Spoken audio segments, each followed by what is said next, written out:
پێنجی ساڵی 1953 کۆچی دوایی سەرکردە و سیاسەتمەداری کۆمۆنیستی و سەرۆکۆماری دووەمی یەکێتی سۆڤیەت جۆزێف ستالین ناوبراوبەیەکێک لە دیکتاتۆر و خوێنڕێژەکانی سەدەی 20م دادەنرێت و بەهۆی ململانە سیاسەکانیشی لەگەڵ ئەدۆڵف هیتلەر ڕۆڵی سەرەکی گەڕا لە برەوسەندن و درێژەکێشانی جەنگی جیهانی دووەم.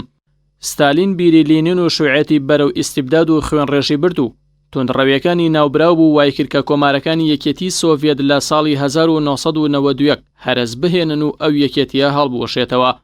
جۆزێف ستالین لە تەمەنی 74 ساڵیدا چاوەکانی لێکنا و کۆچی دوایی کرد.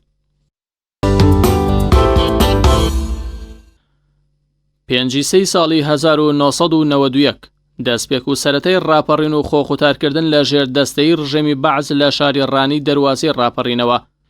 جەماوەری ئۆردوگای حاجیاوە و ڕانیە و ڕاپەڕین و دەوروبەری بەشداری کارایان لەو ڕاپەڕینەدا کرد و هێزە کوردستانیەکانیش بە هاوبەشی توانیان تەواوی دامەزراوەکانی بەعز کۆتایی پێبهێن و پاشتر ڕاپەڕین بۆ تەواوی شار و شارۆچکەکانی تر تەشەنەی کرد.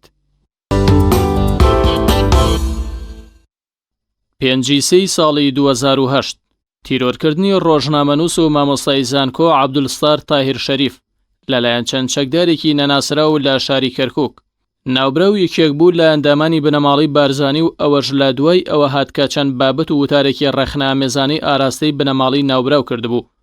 دکتۆر عەبدولستار شەریف پێش تیرۆرکردنی لە چاوپێکەوتنێکیدا ئاماژەی بەوەدا بوو کە ئەو عومری پیرەمەڕێکی ماوە و بێمنەتە لەو کەسانەی کە دەیانەوێ بیکوژن. لە بەرامبەر ئەو هەڕەشانەی لەلایەن چەند کەسێکی نەناسراوە بەرامبەر بە نووسین و لێدوانەکانی لێی دەکرا لە کۆتاوتەکانیدا دەڵێت من لە ژیانمدا چەند سیاسەتێکم هەیە.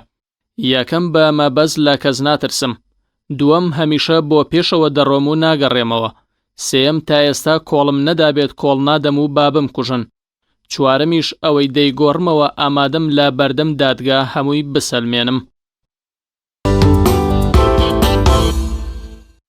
پێنجی ساڵی 2016 کۆچی دوایی سەرکردە و مفەکیر و نووسەر و بانخوازی ئیسلامی سوودان حەسەن توڕابی لە تەمەنی 84 ساڵیدا ناوبرە و ناوی تەواوی حەسەن عەبدوڵڵایە بە تازەکەرەوەی ڕێبازی سیاسی ئیسلامی دادەنرێت. ماوەیەکی زۆر لە تەمەنی بەوانەبێژی بردۆتە سەر لە زانکۆی خارتومی پایتەخت و پاشتر پلەی بۆ عەمیدی زانکۆ بەرزکراوەتەوە. پاشتر بۆتە وەزیری داد لە حکومەتی سووداندا. ساڵی 1988 بووەتە وەزیری دەرەوەی سوودان و لەو ڕێەوە پەیوەندی ئیسلامیەکانی خۆی تونتر کردووە. ساڵی 1996 بووەتە سەرۆکی پەرلەمانی سوودان و لەلایەن گەلەکەیەوە زۆر ڕێزی لێگیراوە. ناوبراو ساڵی 1932 لە شاری کەسڵای ڕۆژهەڵاتی سوودان لەدایک بووە. توڕابی لە پەنای کارە ئیداری و سیاسیەکانیدا زیاد لە 20 کتێبی گرنگی لە بواری فیکری ئیسلامیدا نووسیوە.